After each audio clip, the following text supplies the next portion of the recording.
Selamat datang di channel Educamp Ganesha. Sebelum kita mulai, biasakan kita berdoa terlebih dahulu dan meminta file kepada admin agar pembelajaran lebih terstruktur. Baik, kita langsung saja ke soal SBMPTN tahun 2021 Geografi. Oke, soal nomor 1.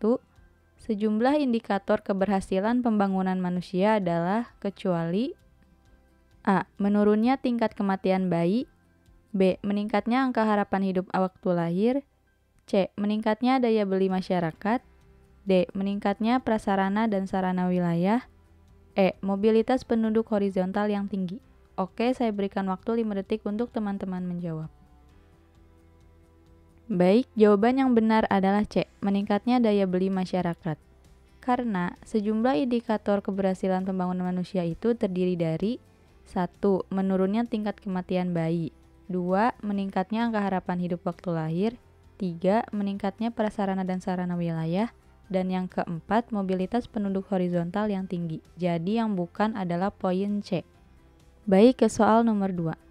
Pola permukiman desa yang teratur akan banyak dijumpai di daerah dengan kondisi A. Dataran rendah dan subur, B. Dataran rendah di sepanjang sungai, C. Dataran tinggi dengan lereng terjal, D. Kesuburan tanah tidak merata dan morfologi kasar, E. Topografi miring dekat gunung api. Oke, saya berikan waktu 5 detik lagi untuk teman-teman menjawab.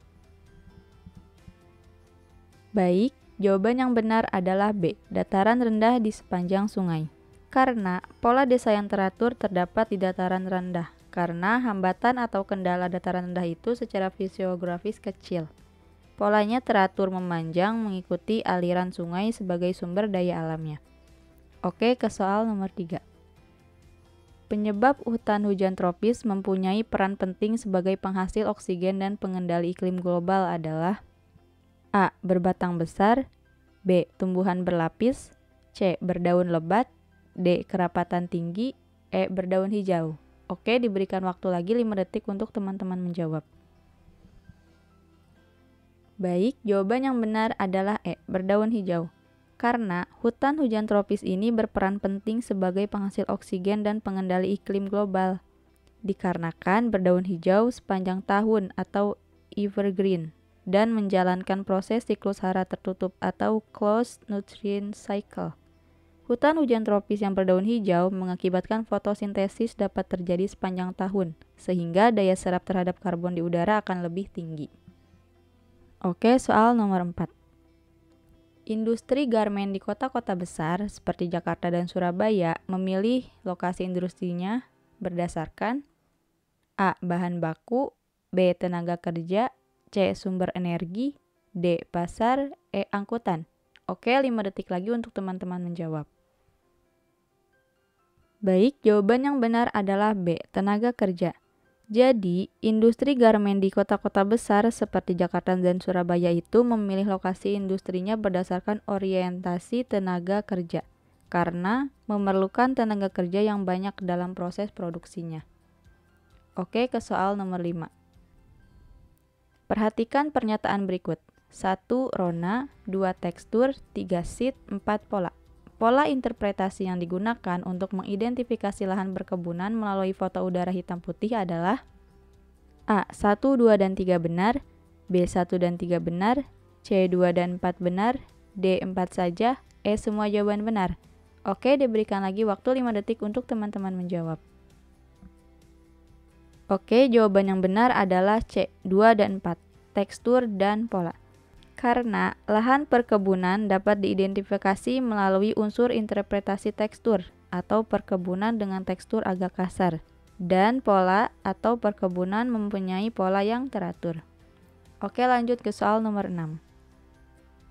Sifat tanah yang menyebabkan tanah mudah terangkut oleh tenaga angin adalah A. Ukuran butir dan permeabilitas, B. Tekstur, porositas, dan berat jenis, C. Porositas dan struktur, D. Struktur dan berat jenis, E. Berat jenis dan ukuran butir.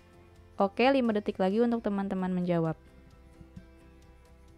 Baik, jawaban yang benar adalah B. Tekstur, porositas, dan berat jenis. Karena Tekstur tanah yang lembut akan mudah terangkut oleh angin, begitupun dengan porositas tanah yang besar akan mudah terangkut angin karena porositas tanah adalah pori-pori tanah yang mempengaruhi kepadatan tanah. Oke, ke soal nomor 7. Indonesia merupakan negara berkembang. Salah satu karakteristik penduduk di negara berkembang adalah A. Pendapatan per kapita tinggi, B. Pertumbuhan penduduk rendah, C. Piramida penduduk bersifat ekspansif, D. Sumber daya manusia berkualitas tinggi, E. Penguasaan teknologi canggih relatif tinggi. Oke, saya berikan waktu lagi 5 detik untuk teman-teman menjawab.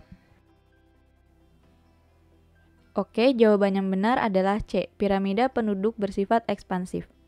Di sini, karakteristik penduduk di negara berkembang itu antara lain 1. Komposisi penduduk digambarkan dengan piramida ekspansif atau piramida muda. 2. Kepadatan penduduk tinggi tetapi persebaran tidak merata. 3. Tingkat pertumbuhan penduduk tinggi. 4. Tingkat pendidikan rendah, masih banyak penduduk yang buta huruf. Oke, ke soal nomor 8. Sebagian besar sungai-sungai di Indonesia adalah jenis sungai epimeral karena A. Daerah aliran sungainya kecil, B. Memiliki pola radial sentrifugal, C. Hanya berair selama ada hujan, D. Mengalir di daerah patahan, E. Arah alirannya berlawanan dengan arah lerengnya. Oke, 5 detik lagi untuk teman-teman menjawab. Baik, jawaban yang benar adalah C. Hanya berair selama ada hujan. Perlu diketahui, sungai epimeral itu adalah sungai yang ada airnya hanya pada musim hujan. Indonesia memiliki 2 musim, kemarau dan hujan, dengan rentang waktu yang serupa. Maka, jenis sungai epimeral ini banyak terdapat pada sungai-sungai di Indonesia. Oke, ke soal nomor 9.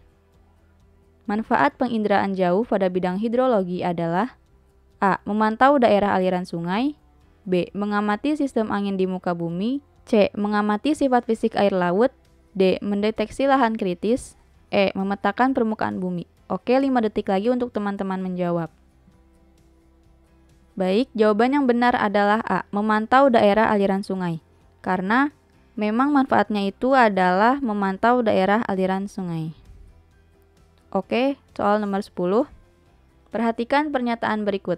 1. Mudah dibawa, 2. Mudah dipakai, 3. Bentuk standar, 4. Cepat untuk dicek dan diperbaharui.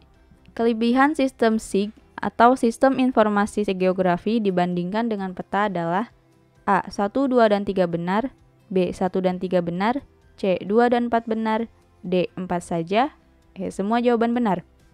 Oke, saya berikan lagi waktu 5 detik untuk teman-teman menjawab. Baik, jawaban yang benar adalah D. 4 saja, cepat untuk dicek dan diperbaharui. Sebenarnya, kelebihan SIG dibandingkan dengan peta itu terdapat 4, yaitu yang pertama sangat efisien, yang kedua pemeliharaan data per unit rendah, yang ketiga interaksi antara peta dengan komputer, yang keempat cepat untuk dicek dan diperbaharui. Jadi yang termasuk adalah poin yang keempat. Oke, ke soal nomor 11. Seorang ahli ingin memantau kondisi fisik hutan yang sangat rentan dengan kebakaran hutan. Pengamatan tersebut sangat tepat menggunakan A. Citra inframerah, B. Citra satelit, C. Citra balon udara, D. Citra radar, E. Citra gelombang mikro. Oke, 5 detik lagi untuk teman-teman menjawab. Baik, jawaban yang benar adalah A. Citra inframerah. Karena citra inframerah itu merupakan citra yang dibuat dengan spektrum inframerah termal. Citra inframerah tepat digunakan untuk pengamatan hutan yang rentan kebakaran karena dapat menunjukkan data perubahan temperatur hutan secara kontinu. Oke, soal nomor 12. Data komposisi penduduk menurut jenis kelamin dapat dimanfaatkan untuk A. Perhitungan beban ketergantungan, B. Perhitungan seks ratio, C. Perhitungan angka harapan hidup, D. Penentuan jumlah kelahiran, E. Prediksi tingkat pertumbuhan penduduk. Oke, diberikan lagi waktu 5 detik untuk teman-teman menjawab. Baik, jawaban yang benar adalah B. Perhitungan seks ratio. Seks ratio adalah perbandingan antara jumlah penduduk laki-laki dengan jumlah penduduk perempuan. Komposisi penduduk menurut jenis kelamin dapat dilihat dari hasil perhitungan seks ratio. Oke, lanjut ke soal nomor 13. Perhatikan pernyataan berikut. 1. Sungai Musi, 2. Sungai Lokukalada, 3. Sungai Kapuas, 4. Sungai Brantas. Di bawah ini yang termasuk sungai periodik adalah A. 1, 2, dan 3 benar, B. 1 dan 3 benar, C. 2 dan 4 benar. D. 4 saja. E. Semua jawaban benar.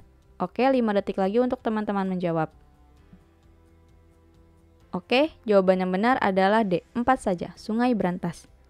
Karena berdasarkan debit air atau keadaan airnya, sungai terbagi atas 4 keadaan, yakni sungai permanen, sungai periodik, sungai episodik, dan sungai epimeral. Sungai periodik adalah sungai yang pada musim hujan airnya banyak, sedangkan pada musim kemarau airnya sedikit. Contohnya adalah Sungai Berantas, Sungai Bengawan Solo, dan Sungai Opak. Jadi yang termasuk hanya poin 4 saja. Oke, ke soal nomor 14. Hubungan antar fenomena geografi yang paling cocok dikaji dengan prinsip interrelasi adalah A. Tekanan udara dengan kecepatan angin. B. Curah hujan dengan kesuburan tanah. C. Kecepatan angin dengan daya tahan tumbuhan. D. Temperatur udara dengan vegetasi hutan. E. Radiasi matahari dengan kehidupan manusia. Oke, diberikan lagi waktu 5 detik untuk teman-teman menjawab. Baik, jawaban yang benar adalah B. Curah hujan dengan kesuburan tanah.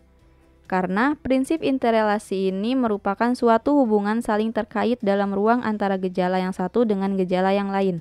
Hubungan antara fenomena geografi yang paling cocok dikaji dengan prinsip interrelasi ini adalah hubungan antara curah hujan dengan kesuburan tanah di suatu wilayah. Oke, ke soal nomor terakhir yaitu soal nomor 15. Perhatikan pernyataan berikut. 1. Dangkal tidaknya sumber gempa. 2. Kekuatan gempa bumi. 3. Kualitas bangunan. Dan keempat, kesiapan mitigasi bencana. Merusak tidaknya dampak kerusakan gempa bumi bergantung faktor A. 1, 2, dan 3 benar. B. 1 dan 3 benar. C. 2 dan 4 benar. D. 4 saja. E. Semua jawaban benar. Oke, 5 detik lagi untuk teman-teman menjawab. Baik, jawaban yang benar adalah A. 1, 2, dan 3. Dangkal tidaknya sumber gempa, kekuatan gempa bumi, dan kualitas bangunan. Di sini, bencana gempa bumi itu dapat merusak suatu dataran. Dampak kerusakan akibat gempa bumi, kategori merusak bergantung pada faktor-faktor berikut ini, yaitu dangkal tidaknya sumber gempa, kekuatan gempa bumi, dan kualitas bangunan. Kesiapan mitigasi bencana itu merupakan bentuk tindakan pengurangan risiko bencana, yang tidak termasuk faktor kerusakan gempa bumi. Oke, sekian pembahasan soal SBMPTN tahun 2021 mata pelajaran geografi. Jangan lupa subscribe, komen, dan like. Jika video ini bermanfaat, teman-teman share sebanyak-banyaknya ya. Sampai jumpa di video selanjutnya.